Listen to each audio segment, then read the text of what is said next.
5 ಸರ್ಪಂಗಳಿಗೆ ತನು ಒಂದು ದಂತವೆರಡು. ಸರ್ಪ ಕಡಿದು ಸತ್ತ ಹೆಣನು ಸುಳಿದಾಡುವುದ ಕಂಡೆ. ಈ ನಿತ್ಯವ ನರಿಯದ ಠಾವಿನಲ್ಲಿ ಭಕ್ತಿ ಎಲ್ಲಿಯದೋ ಗುಹೇಶ್ವರ. ಈ ತನುವಿಗೆ ಅಂದರೆ ಈ ಶರೀರಕ್ಕೆ 5 ಘಟ ಸರ್ಪಗಳು ಸುತ್ತಕೊಂಡಿದೆ. ಸಾಮಾನ್ಯವಾಗಿ ಒಂದು ಸರ್ಪ ಸುತ್ತಕೊಂಡು ಕಚ್ಚಿದ್ರೆ ಮನುಷ್ಯ ಬದುಕೋದಿಲ್ಲ.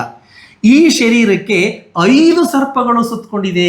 ಏನದು ಅಂತ ಹೇಳಿದ್ರೆ ನಮ್ಮಲ್ಲಿರ್ತಕ್ಕಂತಹ ಪಂಚೇಂದ್ರಿಯಗಳು, ಶಬ್ದ, ರೂಪ, ರಸ, ಗಂಧ ಮತ್ತು ಸ್ಪರ್ಶ. ಅಂದರೆ ಕಿವಿ, ಕಣ್ಣು, ನಾಲಿಗೆ, ಮೂಗು ಮತ್ತು ಚರ್ಮ. ಈ 5 ಪಂಚೇಂದ್ರಿಯಗಳೇ ನಮ್ಮಲ್ಲಿರ್ತಕ್ಕಂಥ 5 ಘಟ ಸರ್ಪಗಳು. ಇವು ಏನು ಮಾಡಿದೆ ಅಂತ ಹೇಳಿದ್ರೆ ಮನುಷ್ಯನನ್ನ ಪ್ರಾಪಂಚಿಕ ವ್ಯವಹಾರಗಳಲ್ಲಿ ಮುಳುಗಿಸ್ಬಿಟ್ಟು ಅದರಲ್ಲೇ ಮುಳುಗಿ ಬೇರೆ ಯಾವ ಆಲೋಚನೆಯನ್ನು ಮಾಡದಂತೆಯೇ ನಮ್ಮನ್ನು ಕಟ್ ಹಾಕಿದೆ, ನಮ್ಮನ್ನು ಹಿಡಿದು ಇಟ್ಕೊಂಡಿದೆ ಅಂತ ಹೇಳ್ಬೋದು. ಮತ್ತೆ ನಮ್ಮನ್ನು ಆಡಿಸ್ಲಿಕ್ಕೆ 2 ದಂತಗಳು ಅಂತ ಹೇಳ್ತಾರೆ. ದಂತಗಳು ಅಂದರೆ ಚೂಪಾದ ವಸ್ತು, ಅಂದರೆ ನಮ್ಮನ್ನು ಚುಚ್ಚಿ ನಮ್ಮನ್ನು ಉದ್ರೇಕಗೊಳಿಸುವಂತಹವು. ಯಾವುದವು 2 ಅಂತ ಹೇಳಿದ್ರೆ ಚಿತ್ತ ಮತ್ತು ಮನ.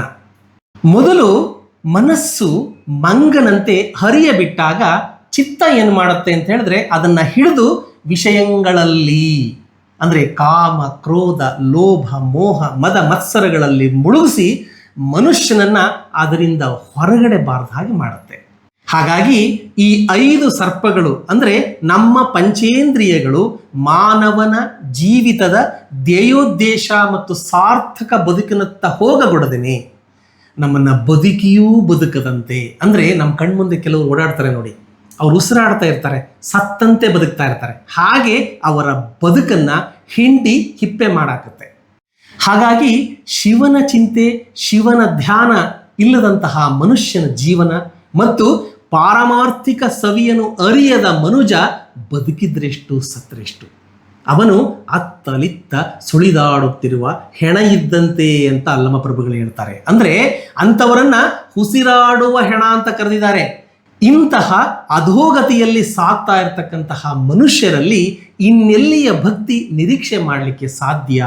ಗುಹೇಶ್ವರ ಎನ್ನುವ ಮಾತನ್ನ ಅತ್ಯಂತ ವಿಡಂಬನಾತ್ಮಕವಾಗಿ ನುಡಿದಿದ್ದಾರೆ ನಮ್ಮ ವೈರಾಗ್ಯ ನಿಧಿ ಅಲ್ಲಮ ಪ್ರಭುಗಳು.